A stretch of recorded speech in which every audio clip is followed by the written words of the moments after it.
আসসালামু আলাইকুম ওয়া রাহমাতুল্লাহ। আমরা শেরপুর জেলা আপনার যে ঝিনাইগাতি থানা আপনার যে স্পটে যাচ্ছি সেই রাস্তার যে ভিউটা আপনাদেরকে একটু দেখানোর চেষ্টা করতেছি।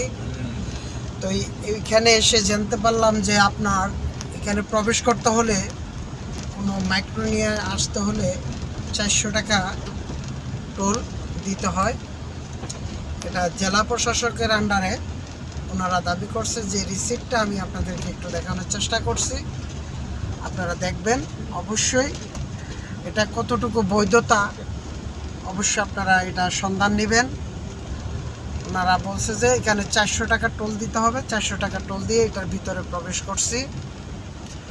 সেই রিসিপ্টটা আপনাদেরকে একটু দেখানোর চেষ্টা করতেছি।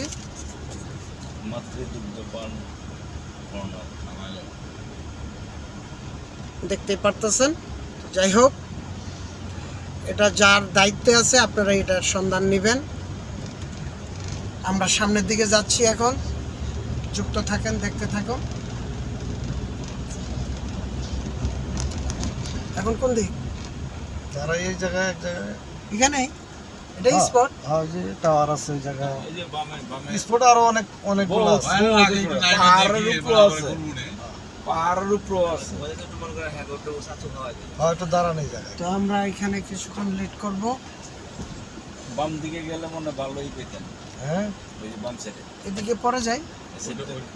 400 টাকা উসুল করে যাবো আজকে। কেন নিল আমার থেকে 400 টাকা?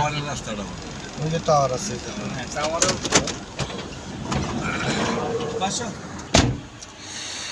প্রিয় দর্শক, আপনাদেরকে টোটাল রিসিপ্টটা আমি একটু দেখানোর চেষ্টা করতেছি।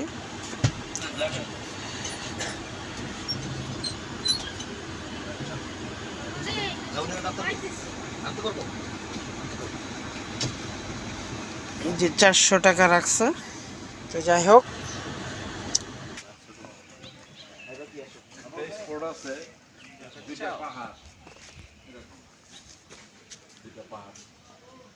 এই গামছা নেবো কে মিলিত না, দুই সাইডে দুটো পাহাড়। এখানে নেন না, ওই পাহাড়ে যাবেন মনে করে দেখতে যাই। 1.5 থেকে 2 ঘন্টা লাগবে শুধু আসতে যাই। এইখানে